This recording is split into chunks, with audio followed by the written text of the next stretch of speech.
Hello and welcome to ENA UK and Europe Edition. I'm Giancarlo Matera reporting from London.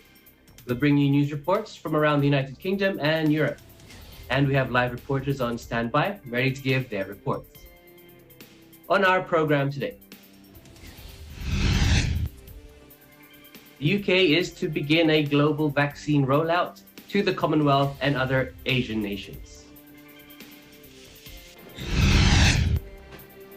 An increase in younger and unvaccinated COVID-19 patients are a worry to health workers in Strasbourg, France.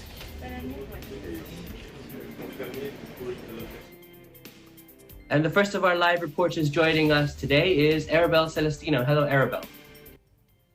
Hi, Giancarlo, and yes, today I will be reporting about the UN's cultural agency UNESCO removing Liverpool from the World Heritage List. Thank you, Arabelle. And then we staying in the United Kingdom, we have a report on how the FYM Foundation's Aid to Humanity project continues to reach out to UK communities. This report is being brought to us by Grace Rivera. In EBC Germany, we have a report by Irene Juliette Arzadon on a do-it-yourself crafts on how to tie-dye your old t-shirts. From EBC Switzerland, we have a tour of a stunning Italian lake, which is reported by Chidel Esmas.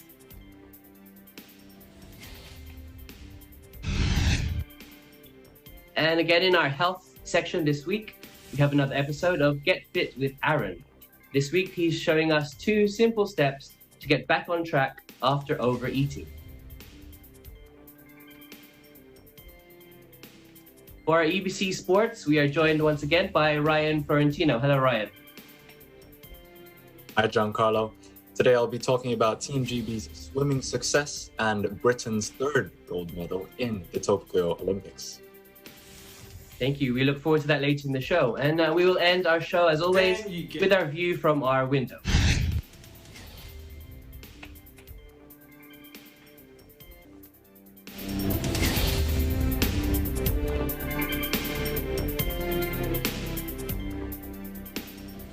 Britain announced on Wednesday it would begin donating millions of coronavirus vaccine doses around the world, including the Commonwealth countries, following its pledge to provide 100 million jabs globally by next June.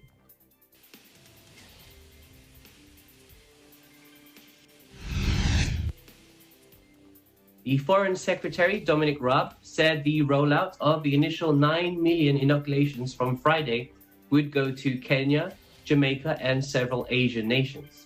He said they will go to countries, vulnerable places like Laos and Cambodia, partners like Indonesia, Malaysia, and a range of Commonwealth countries, including Kenya and Jamaica. Britain has committed to sharing 100 million COVID-19 vaccine shots by the middle of 2022, with 30 million to be sent by the end of this year. Around 80% of the contribution is set to go to the COVAX program, which aims to ensure fair distribution of jabs, and the rest directly to individual countries. During the early stages of distribution, 5 million doses are being offered to COVAX. It will distribute them to lower income countries as an allocation system which prioritizes delivering vaccines to people who most need them. The United Kingdom Foreign Office said another 4 million doses will be shared directly with countries in need, with Indonesia to receive 600,000 doses and Jamaica sent 300,000. British Prime Minister Boris Johnson will agree to an initial offer of 817,000 doses for Kenya. Kenya and the United Kingdom are due to host a fundraising summit in London on Thursday, focused on global education efforts attended by other world leaders, businesses, charities, education, and youth representatives. Around half of the donated AstraZeneca vaccine doses will be dispatched to Nairobi this week, and Downing Street said ahead of its meeting. These commitments stem from the G7 pledges unveiled at the UK-hosted summit in June to provide at least 1 billion doses internationally through sharing and financing schemes. An increase in younger and unvaccinated COVID-19 patients are worrying health workers in Strasbourg, France.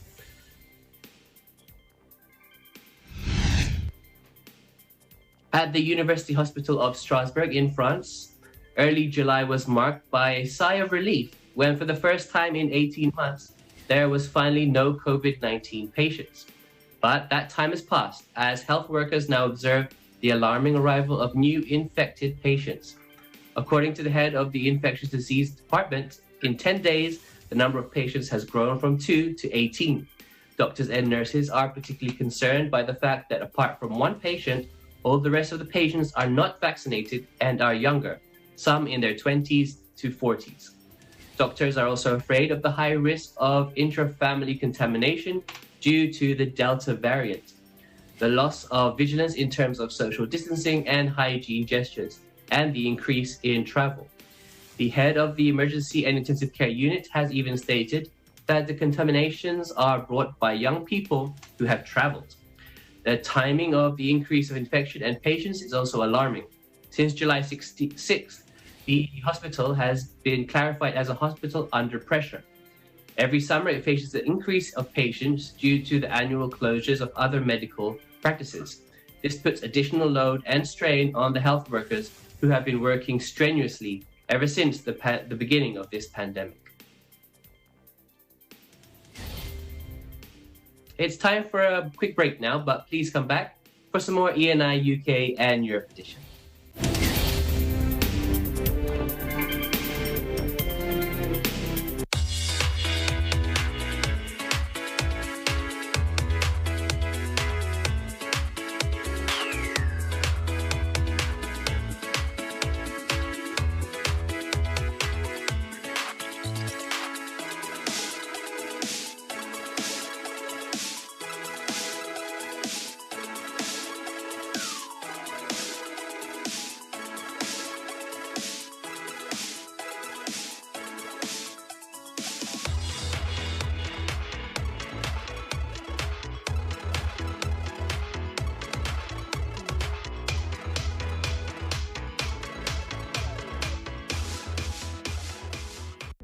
We know that this is a scary time for all of us. The coronavirus is changing the world. Changing our lives.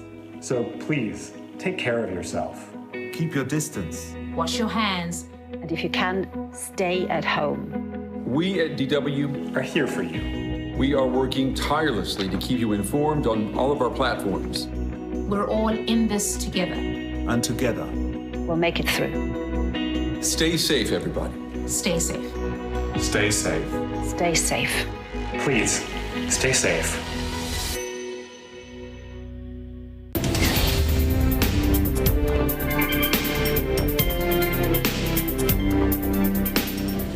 Welcome back to ENI UK and Europe edition. I'm Giancarlo Matera, but now with more interesting stories from the United Kingdom this week. Liverpool in the UK is no longer a UNESCO World Heritage Site. To give us more details, we have Arabelle Celestino. Hello, Arabelle. Hi, Giancarlo, and yes, the UN's cultural agency UNESCO on Wednesday voted merely to remove Liverpool's waterfront from its list of World Heritage Sites, citing concerns about overdevelopment, including plans for a new petrol station. At committee talks chaired by China, 13 delegates voted in favor of the proposal and 5 against. Just one more than 2/3 majority required to delete a site from the global list. It means that the site of Liverpool Maritime Mercantile City is deleted from the World Heritage List, Tian Sui-jun, chairman of UNESCO's World Heritage Committee, declared. Harry Doyle, Liverpool City Council cabinet member, and members of the public gave their reactions. Let's listen in. Well, we're extremely disappointed by the result today from UNESCO. It's a result that, to be honest with you, we've been expecting for a number of years because we have been highlighted as a city, obviously, that potentially losing the status. We are obviously here in the city. Our heritage is still here to stay.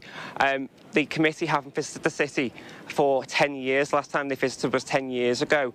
And a lot has changed since then. And also we've done a lot to make sure that we protect our heritage and invest in our heritage sites. We're extremely proud of our record, proud of our city and proud of our heritage assets. And that is still here to stay. I don't think it's that so important. I think basically what's important is the actual history of Liverpool and where it is in the history of England. You know, so. Yes, people don't come here because it's UNESCO. They come here because it's where the Beatles came from, and where sort of the Titanic sailed from, and things like that. So, I don't think it's that important. Well, it is only the third of such removal after previous decisions affecting Oman and Germany, and followed 2 days of committee discussions that exposed tensions about how cities around the world can preserve their past while also moving forward. Mayor Steve Rotherham called it a retrograde step taken by the officials on the other side of the world. Places like Liverpool should not be faced with the binary choice between maintaining heritage status or regenerating left-behind communities and the wealth of jobs and opportunities that come with it, he said. The UK government said it was extremely disappointed in the decision. The government believes that Liverpool still deserves its World Heritage status, given the significant role the historic docks and the wider city have played throughout the history, our spokeswoman said.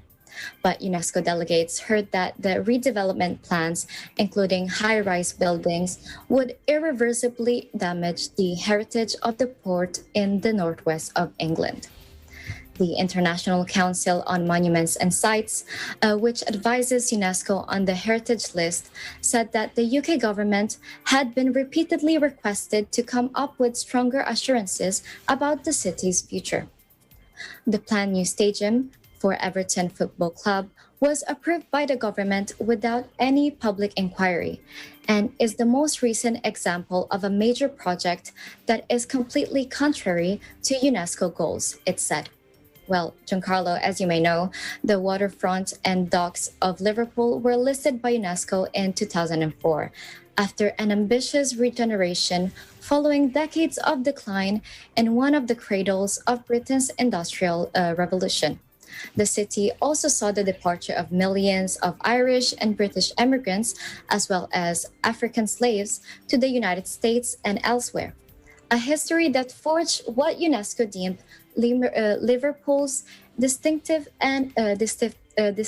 character and unique spirit. But since 2012, the agency has locked horns with the UK officials over development that has seen extensive restorations, but also new constructions that the UNESCO inspectors say is overwhelming the district.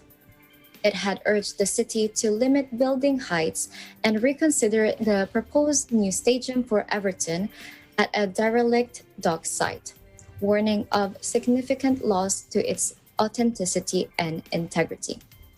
The waterfront is also the site of a statue honoring the 4 members of the Beatles, the most famous cultural export from a city rich in musical history. Over to you, Giancarlo. Thank you so much, Erbal, for that detailed update and report. But with that said, what's going to happen now to Liverpool that it's lost its it's not on the World Heritage list anymore? And how will this impact the city? Well, Giancarlo, before answering that, I wanted to briefly explain that the prestigious World Heritage label can be a boom for tourism, while also encouraging governments to protect cultural or environmental treasures. But this label is not permanent, and the sites can be also stripped of their status, or they can be warned they are at risk. And well, according to Liverpool City Council's cabinet member, Harry Doyle, what happens now is very limited because as a city, the heritage assets, the 3 Graces and the waterfront are still there. The waterfront is also the site of a statue honoring the 4 members of the Beatles, as I said earlier, the most famous cultural export from a known city in a musical history. And well, it's a vibrant city with lots to offer, and many people still go to Liverpool for many different reasons, Harry also added. Back to you, Giancarlo. Okay, thank you so much for joining us and bringing us that report, Erbal. Thank you so much for having me today. Reporting from London, United Kingdom, I'm Arabelle Celestino, and we live in interesting times. Okay, staying in the United Kingdom now, where the Iglesia ni Cristo Church of Christ has conducted an Aid to Humanity event around the United Kingdom under the FYM Foundation. We have Grace Rivera with her report. Let's watch. Has now passed the halfway mark of 2021. 16 months since the beginning of lockdown here in the United Kingdom. The unprecedented widespread of coronavirus has had significant impact across the world, with alarming concerns about our community's long-term health and financial situation. Continuing with their Aid to Humanity programs, the Iglesia ni Cristo across the United Kingdom remained resilient. Despite the harsh economic conditions, its members continue to reach out, supporting communities who are in need of help. Care packages containing food items, sanitation products, and basic medicinal first aid supplies were prepared by the members of the church, who presented them to their local food banks, nursing homes, as well as personal drop-off visits to the homes of the elderly members of the community. Some of the responses received were an overwhelming expression of thankfulness. Thank you very much for your gift. It's been very much appreciated. Thank you, everybody. On behalf of Pierreville Manor, I'd like to thank Brother Eduardo Manalo, Executive Minister in Church of Christ. And I just want to say thank you to the Church of Christ and Brother Eduardo.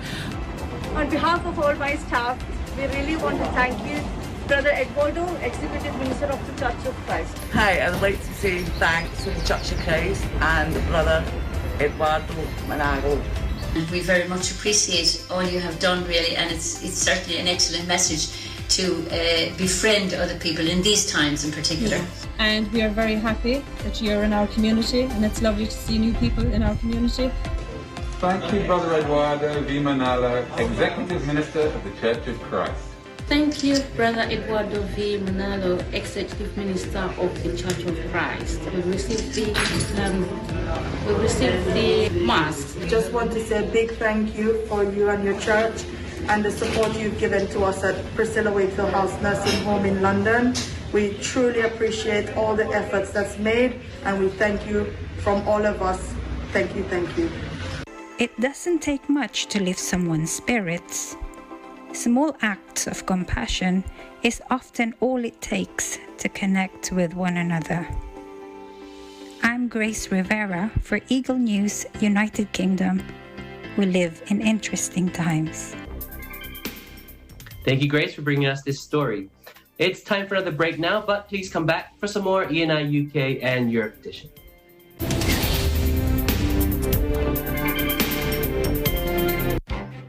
Events happen around us all the time, in our community, in our country, around the world. Events that affect people, move communities, or simply inspire us. Interesting events that people need to know.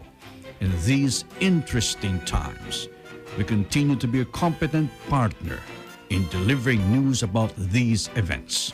Fast, accurate, balanced. Eagle News, because we live in interesting times.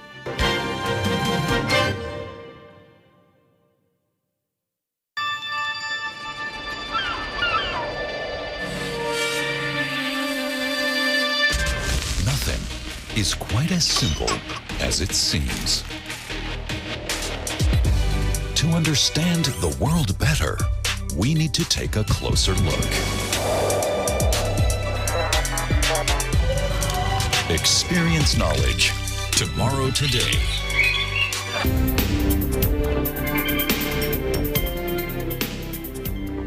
Welcome back to ENI UK and Europe edition. Now for some more interesting stories from around Europe this week. To give us tips on how to customize and give a new life to our old t-shirts, let's hear from Irene Juliette Arzadon from our EBC Germany Bureau in Dortmund. Let's watch.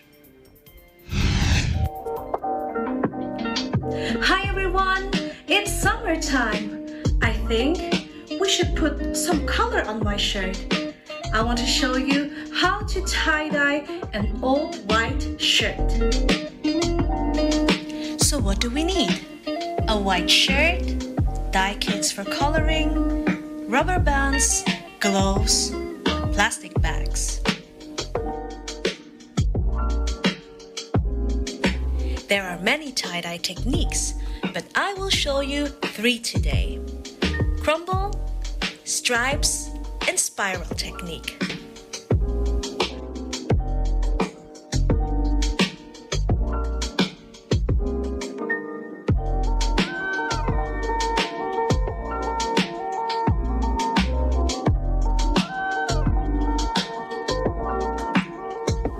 Now let's add the color, but don't forget to wear your gloves and make sure to put something on your table first.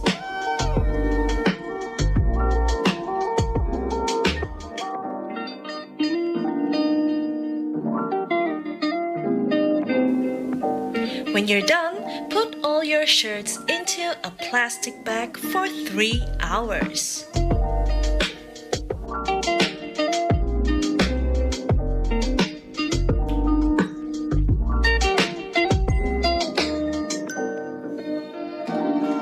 Make something new out of something old, but the most important thing is that you have fun preparing an old shirt into a colorful masterpiece.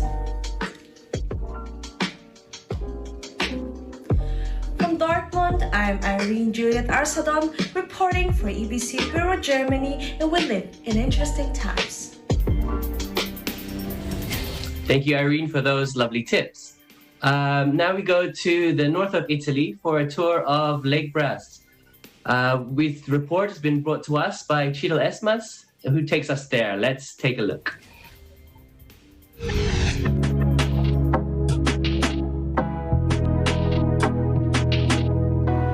Today, we will introduce to you one of the most beautiful lakes in the world, the Lago di Braies, or in English, the Lake Braies. Located in the valley of Braies, it is surrounded by the Dolomites in South Tyrol, Italy. Visitors can only reach this place by bus or by car, and the earlier you arrive, the better. In the early morning hours, you can witness a breathtaking sunrise, and the mountain view is reflected by the peaceful emerald-colored waters of the Lake Braies.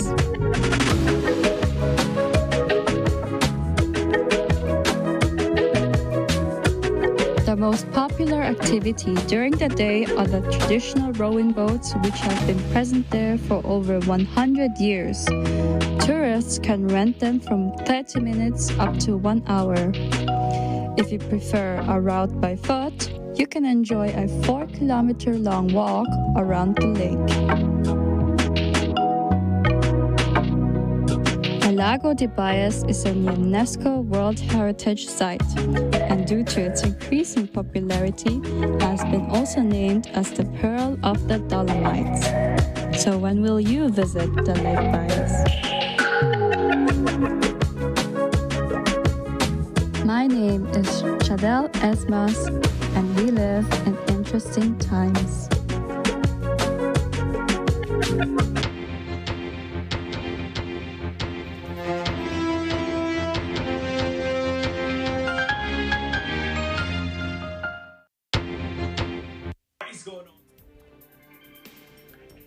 In today's health section, we have Aaron Paul Ortiz, who's a professional coach specializing in fat loss and fitness. He takes us on a journey to gain self-confidence.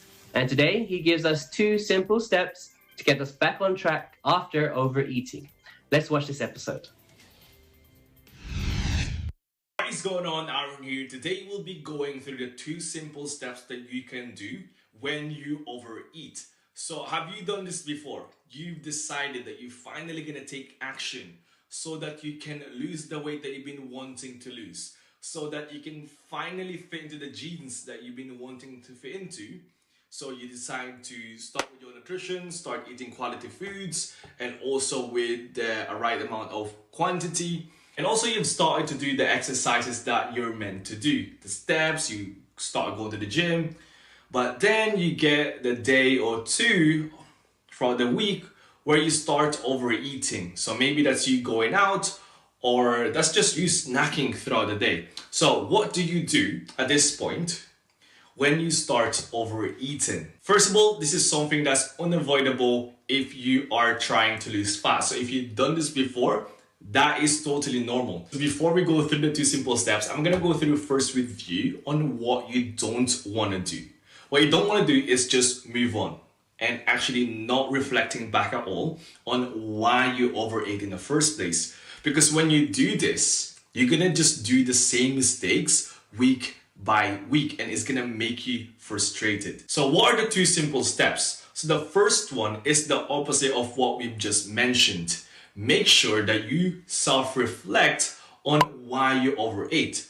So we are reflecting back so that you don't have to do the same mistakes again for next time. When you reflect to this, you can find new ways to approach this so that you don't have to do the same mistakes week by week. For instance, if that's you getting bored at 2 p.m., that could be just you going for a walk for 15 minutes. Or maybe that's you having a better choice of snack. The point is reflecting back to what you've done so that you can do something better. The next step is the important part here, and that's taking action. Because you can self-reflect if you want day by day, but if you're not taking action and actually doing the things that you've actually decided to do, then there's no point in reflecting back. So taking action on the things that you've set for yourself is the one that's gonna make you move forward.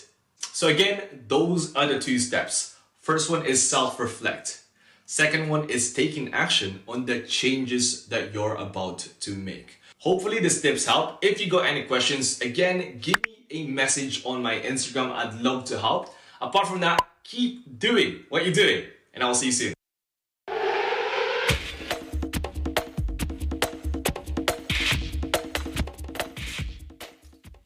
For our sports update this week, Ryan Florentino is with us today. Hello, Ryan. Thank you, Giancarlo. It's good to be back. Olympic swimming took a dive into the unknown on Thursday as men and women competed against each other for the first time in the new 4x100 mixed medley race in Tokyo.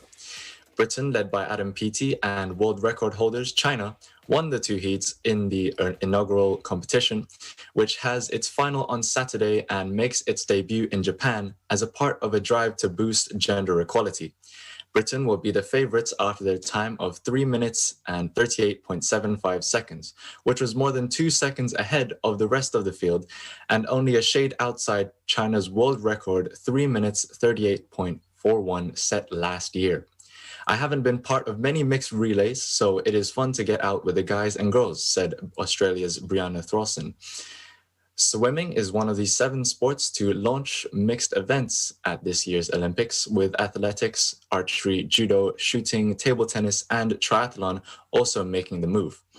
The mixed medley will be familiar to elite swimmers, having already appeared at the World Championships in 2015, 2017, and 2019. Australia are the current world champions after Britain won in 2015, before the United States took the title 2 years later. It's a popular event at every championship, so for it to become to the Olympics shows what swimming can be, said Peaty. Teams are made up of 2 women and 2 men, with 4 swimmers allocated to one of the 4 traditional medley strokes: backstroke, breaststroke, butterfly, and freestyle. The order of the strokes must remain the same, but teams decide which athletes, male or female, swim in each, meaning the race is a tactical battle as well as a physical one.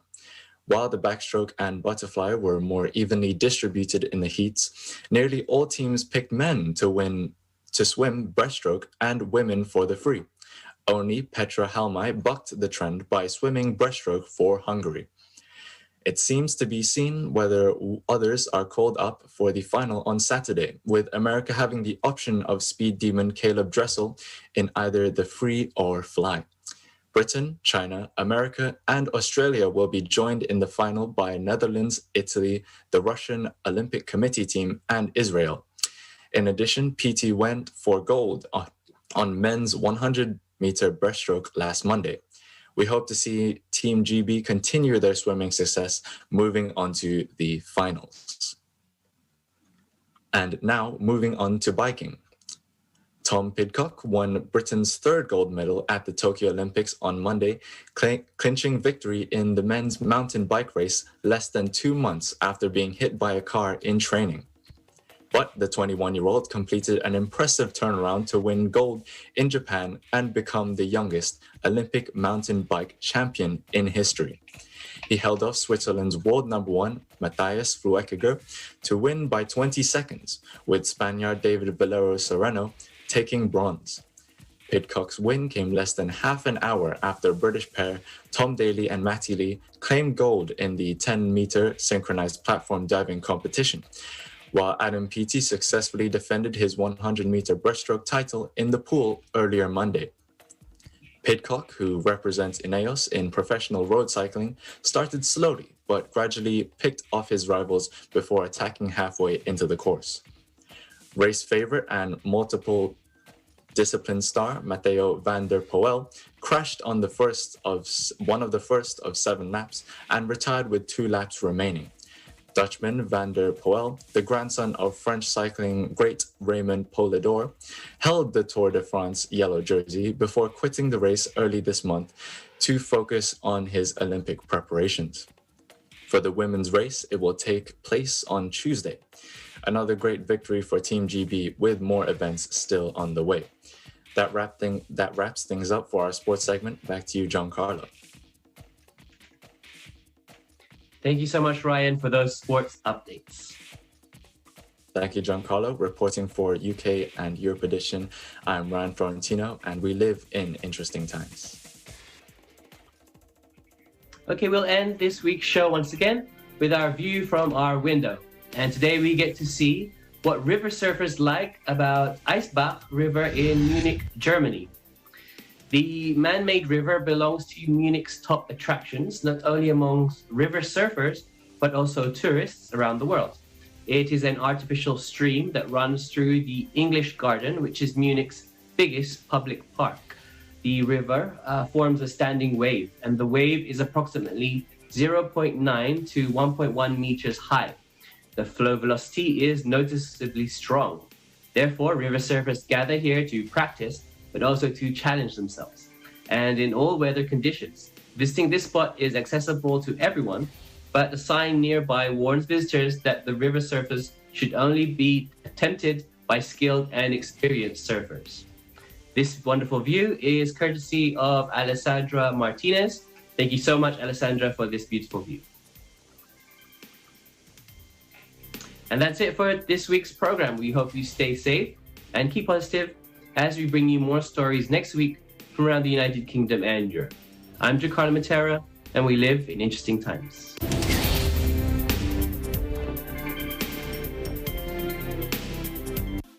Factual. We have to defeat the virus everywhere.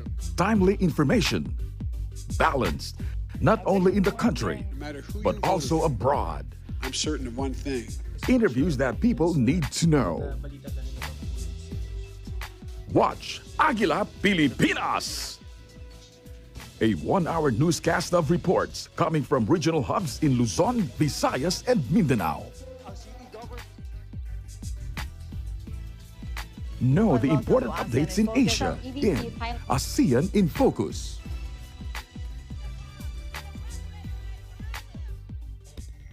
Track the latest stories in the provinces in Aguila Provincia.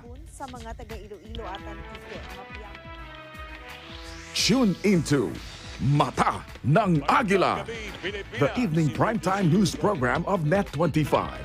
Balanced and objective, Mata ng Agila covers national and international issues, tackles news on business, health, science and technology, entertainment, sports and human interest features, and current events. And Eagle News International delivers the latest global reports, impartial, accessible, and up-to-date. It brings to fore EBC's rich international scope and access to valuable information streams. Well, thank you to explaining our health outdoor.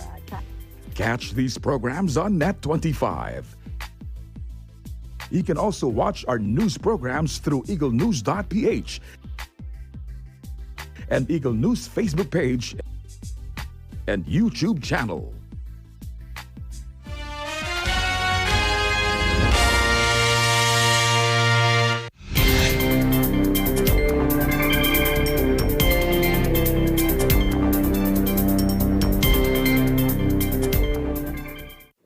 We live in interesting times. Today's stories. City of Toronto reaches another milestone in its vaccination effort.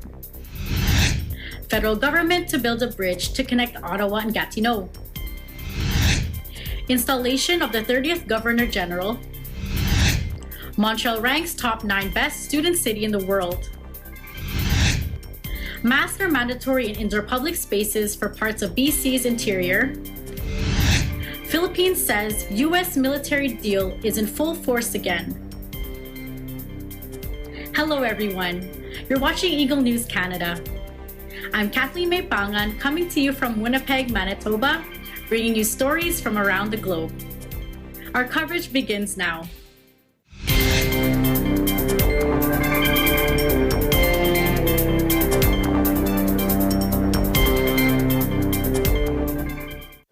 Despite hesitancy of some Torontonians in getting vaccinated, the city has reached another milestone. Here's Eagle News correspondent Yolanda Aspiras on what this means for Torontonians. As of this week, the city of Toronto reaches another milestone in its vaccine efforts. More than 80% of Toronto residents 12 years and older have received their first dose and almost 75% with their second dose. Because of the success of the city's homestretch vaccine campaign, resources will now be directed to increasing local mobile clinics, especially in areas where there is a lower vaccine uptake. This will bring the vaccine directly to workplaces, faith groups, organizations, and communities that experience barriers to vaccination. Because of this, Toronto will be adjusting and closing some of its mass immunization clinics mid-August, and they are the following: Carmine Stefano Community Center, Malvern Community Recreation Center, Mitchell Field Arena, North Toronto Memorial Community Center, and Toronto Congress Center. In Toronto's press conference Wednesday, Dr. Eileen De Villa addressed the hesitancy of some Torontonians in getting vaccinated. Let's take a listen. They may have had a scheduling conflict, or perhaps they've forgotten their second appointment. Some people may be nervous about their second dose, having heard stories about side effects from family or friends. Or they may think that one dose is sufficient protection against the virus. Whatever the reason, and I can't stress this enough, a second dose is critical for your protection.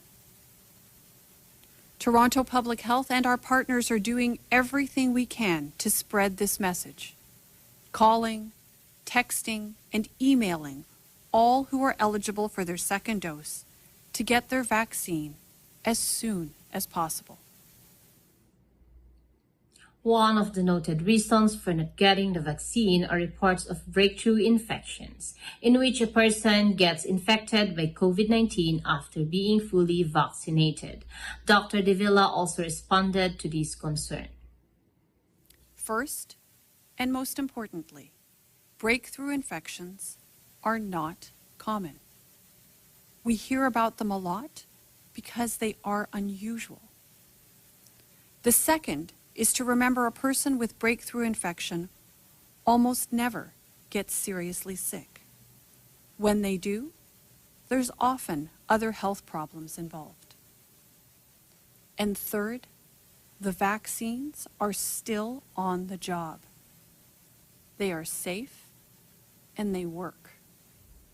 On Wednesday, Toronto reported 45 new cases of COVID-19 in the city. 20 people are in the hospital and 1 new death. Dr. De Villa talks directly to the people who have been watching on the sidelines and not getting vaccinated as of yet. So if you've decided to watch from the sidelines for a while, you can derive confidence by looking at all the people around you who got their vaccinations months ago and who aren't sick but are protected. Here in Canada, we are so lucky to have access to vaccines like we do. There are hundreds of millions of people around the world who would trade places with us in an instant. Having questions about your own healthcare is totally normal. If you have questions you need answered before you can decide to get vaccinated, I'm only going to ask you this. Find a trustworthy expert and questions answered. In Toronto, Yolanda Aspiras, Eagle News. We live in interesting times. In other news, the Government of Canada will be investing $8.6 million for bridge rehabilitation linking Ottawa and Gatineau. Eagle News correspondent Andre Lago with the details. The federal government will be building a pathway that would link and connect both sides of the Ottawa River in Gatineau and Ottawa, connecting the communities of Gatineau and Ottawa by providing a joint funding to transform the Chief William Commanda Bridge. This will serve as an active transportation corridor for pedestrians and cyclists. The Government of Canada is investing over $8.6 million in the project through the Public Transit Infrastructure stream of the Investing in Canada plan, while the City of Ottawa is contributing approximately $13.9 million toward the structural integrity of the bridge and its piers and the pathway. Today's announcement was made by the Honorable Catherine McKenna, Federal Minister of Infrastructure and Communities, as well as Greg Fergus, Parliamentary Secretary to the Prime Minister, to the President of the Treasury Board, and Minister of Digital Government, as well Member of Parliament for Hull Elmer.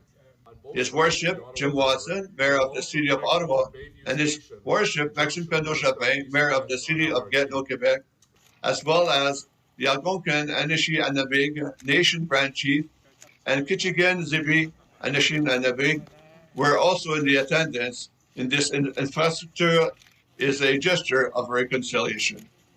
The bridge was named after William Commanda, who has served as band chief of the Kichigan Zibi Anishim Anabig First Nation from 1951 to 1970 and was the Algonquin elders and promoter of the environmental stewardship. Reporting from Ottawa, Canada, this is Andre Lago. We live an interesting time. Meanwhile, Canada named Mary Simon as its first Indigenous Governor General. Eagle News correspondent Sabir Mufti files this report. Her Excellency, the Right Honourable Mary Simon, was sworn in as the 30th Governor General of Canada during a historic and memorable ceremony that took place at the Senate Chamber. Mary Simon, born in Kinneswalachuk, Nunavut, Quebec, has attained national and international recognition for her work on Arctic and Indigenous issues and as an advocate for Inuit rights and culture. The Right Honourable Richard Wagner, Chief Justice of Canada, who had also assumed the role of Administrator of the Government of Canada, administered 3 oaths: Oath of Allegiance, Oath of Office of Governor General and Commander-in-Chief of Canada, Oath of the Keeper of the Great Seal of Canada. Miss Simon signed the oath registry following the oaths, which officially installed Mary Simon as Canada's first Indigenous Governor General. During this ceremony, Governor General Mary Simon was presented with 4 collars of office: Order of Canada, Order of Military Merit, Order of Merit of Police Forces, Head of the Canadian Heraldic Authority. The installation ceremony concluded with a performance of O Canada, by Mary José Lord. The installation ceremony was followed by a presentation of military honors and the inspection of a guard of honor at the National War Memorial, where Her Excellency lay a bouquet of flowers on the tomb of the unknown soldier on behalf of all Canadians. From Ottawa, Canada, this is Sabir Mufti. We live in interesting times. According to a recent survey, Montreal is ranked the 9th best city for students in the world. Here's Eagle News correspondent Stacey De Campo with more. QS Kakarali Simmons ranked Montreal as the 9th best city for students in the world. The world's largest international higher education network, connecting universities, business schools, and students that analyzes education throughout the world. QS adduced an amicable student environment and a world-class education as Montreal's main attractions for students across the globe. According to this network, Montreal is also tied with Boston and Paris for 9th place. QS develops and implements successful methods of comparative data collection and analysis used to highlight institutions' strengths that will then be published in QS World University Rankings annually. In order to qualify in the Best Student Cities ranking, cities must have a population of over 250,000 people and be home to at least 2 universities featured in the QS World University Rankings. It's an honor to say that Montreal currently has 3: McGill University, University of Montreal, and Concordia University. In Montreal, Stacey Del Campo will live in interesting times. More COVID news. As the region sees spikes in COVID-19 cases, health officials have declared new health measures to curb the spread. Eagle News correspondent Vanessa Condi with the details. Since the easing of restrictions July 1st in BC, there has been an increase in the number of COVID-19 cases, mainly in the central Okanagan area. To curb the increase in COVID-19 cases, BC officials have announced restrictions such as reimposing a local mask mandate for indoor public spaces for individuals over 12 years old. Restaurants are back to step 3, which means the maximum capacity have been reduced. They are discouraging non-essential travel to the region by people who are not yet fully vaccinated. They have also planned to reduce the second dose interval to 4 weeks to get people vaccinated quicker. Dr. Sue Pollock, Chief Medical Health Officer for Interior Health, has said, the new cases in Interior Health since July 1st have mainly involved people aged between 20 to 40 years old and those who are not fully vaccinated. The province said the measures will last a minimum of 14 days and up until there has been lower cases and higher vaccination rates. In Victoria, BC, Vanessa Condi, Eagle News, we live in interesting times. During a visit by Pentagon Chief Lloyd Austin, Philippine Defense Secretary says President Rodrigo Duterte has walked back on a decision to end a key military deal with the United States. Duterte told the United States in February last year he planned to axe the Visiting Forces Agreement, VFA, after Washington canceled the visa of a close ally who led his internationally condemned war on drugs. The deal has been prolonged 3 times since then, most recently in June after months of negotiations between the two sides. During a news conference with Austin, who was in Manila on the last stop of a Southeast Asia tour, Philippine Defense Secretary Delfin Lorenzana said the VFA was in full force again. You know, one of the reasons that I'm here today is to reaffirm that the U.S. security commitment to the Philippines is ironclad. And that commitment, as Secretary Blinken stated a while back, extends to the South China Sea. The 1998 VFA provides the legal framework for the U.S. to hold joint military exercises and operations in the Philippines and is a key component of their decades-long alliance. It is also seen as a bulwark against China's growing clout in the region. Austin, who was visiting Southeast Asia for the first time as U.S. Defense Secretary, welcomed Duterte's decision. This provides us some degree of certainty going forward, so we can plan further in advance, and with that long-range plan, we can actually do more comprehensive exercise. Coming up, Winnipeg residents receive aid from the Iglesia ni Cristo. Prime Minister Justin Trudeau thanks Iglesia ni Cristo for its aid efforts. And for EBC Sports, updates from the NBA Draft. Eagle News Canada will return shortly.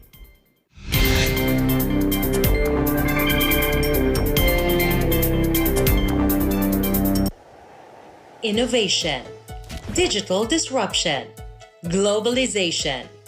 Startups, micro, small, and medium enterprises, as well as large corporations, all face interesting challenges in the market today. Peek into the world of exciting opportunities and partnerships to drive growth with the latest business news and information. We are open for business. Your weekly dose of entrepreneurial inspiration to update you on the latest developments in the world of business. Get up close and personal with CEOs and thought leaders to help you discover valuable insights, sharpen your instincts for smart decision-making with the latest markets and economic trends, disruptive ideas, global innovation, social entrepreneurship, and other leading-edge business ideas. Join the conversations to create a more vibrant environment for entrepreneurship. Catch Open for Business, from vision to action.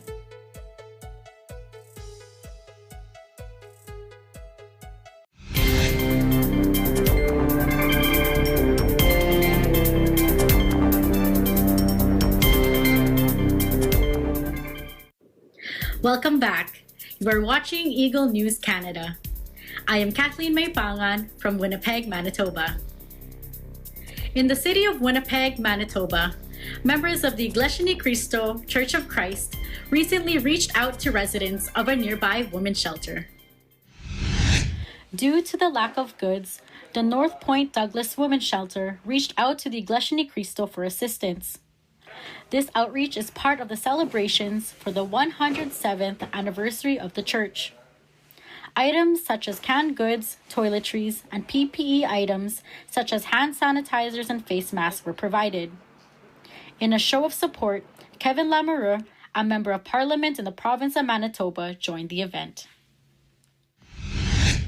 Meanwhile, Canadian Prime Minister Justin Trudeau recognizes the outreach efforts of the Iglesia ni Cristo Church of Christ amid the COVID-19 pandemic. Here is Eagle News correspondent Atsley Sakmar with a story. The COVID-19 pandemic uncovered and exacerbated many social issues and problems here in Canada, one of which is hunger. According to Statistics Canada, 1 in 7 Canadians live in food insecurity. Today, we are looking back at the generous efforts of the Church of Christ, or the Iglesia ni Cristo, together with the Felix Y. Manalo Foundation here in Canada, how they have spent this past year helping out their neighbors, communities, and food banks across the country. Let's begin here, where we are, at the city of Toronto, as they reached out to North York Harvest Food Bank back in October. The Iglesia ni Cristo members in the Greater Toronto area donated 600 boxes of food items and $5,000 in cash to the North York Harvest Food Bank, one of the largest food banks in Toronto and one that has become a regular recipient of food donations from the Felix Y. Manalo Foundation these last couple of years. Last October, the Church of Christ members in British Columbia generously sent 500 care packages containing canned goods and hygiene products along with hand sanitizers to the community of Suwali First Nations in Chilliwack, British Columbia. The Iglesia Ni Cristo members in Edmonton donated to two organizations last October, the Veterans Association Food Bank and the local Edmonton Food Bank. They gave a total of 300 boxes of food and a $2,000 check to these organizations. It's only halfway through the year, and the Iglesia Ni Cristo members have continued to reach out to their communities and have donated food and care packages to those in need. Let's take a look. In April, 5 and 2 Kitchen, a soup kitchen and food bank here in Toronto, has written to the Felix Y. Manalo Foundation to seek their assistance in providing food support for marginalized communities in the city. And just this May, Maison du Père, a local food bank in Montreal, and the Filipino Association of Montreal and the Suburb Center, a community center for Filipinos in Quebec, received food donations from the Iglesia Ni Cristo members in Montreal and Ottawa areas. These generous efforts did not go unnoticed by the Canadian government. Canadian Prime Minister Justin Trudeau thanked the Iglesia Ni Cristo's Felix Y. Manalo Foundation, saying its efforts play a valuable role in keeping Canadian families safe and healthy amid the COVID pandemic. As the Iglesia Ni Cristo Church of Christ and the Felix Y. Manalo Foundation have shown, the pandemic has never been and will never be a reason not to show one's generosity, charity, and love to those who are in need. In Toronto, Ashley Sakmar, Eagle News, we live in interesting times.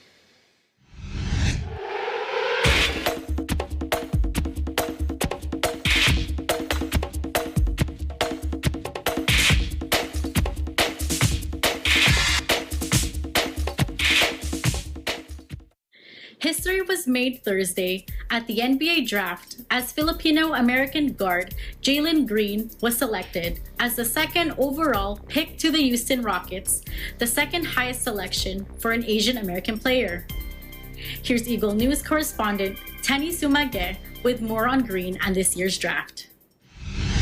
Two former G League Ignite teammates will now begin their journey in the NBA. Filipino-American shooting guard Jalen Green was selected by the Houston Rockets as the second overall draft pick in Thursday's NBA draft.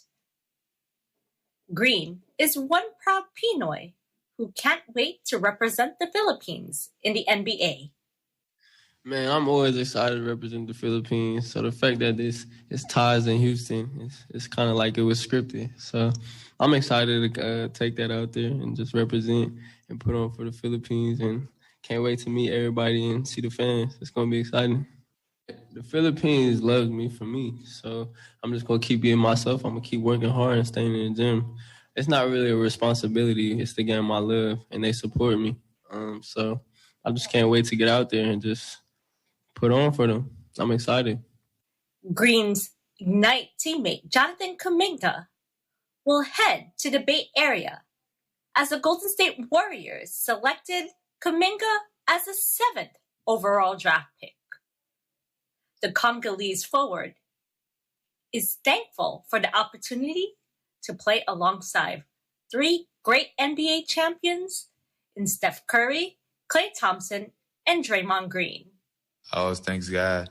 I had a big body, and then, I was lucky to be in this position, and I feel like that's the type of competition I'm looking forward to, As long as I grew around Steph Curry, Klay, Draymond Green, I feel like my game going to go from the bottom to the top in a couple months as I get along and get used to them people because, they're going to always push me. They're going to always put me in the right situation, and I feel like no matter wherever we end up, we're ready to compete and win a championship. And that's a wrap for this week's sports news. In New York, Tenny Sumagi, Eagle News, we live in interesting times. On behalf of Eagle News Canada and our bureaus across the country, we wish to greet the Iglesia Ni Cristo and the Executive Minister, Brother Eduardo V. Manalo, a happy 107th anniversary. That's today's Eagle News Canada. Join us again next week as you bring stories that matter to you. Visit our website at eaglenews.net and eaglenewslive.com. Follow us on Twitter at twitter.com/eaglenews and on Facebook at facebook.com/eaglenews. Thank you for watching. I am Kathleen May Pangan. We live in interesting times.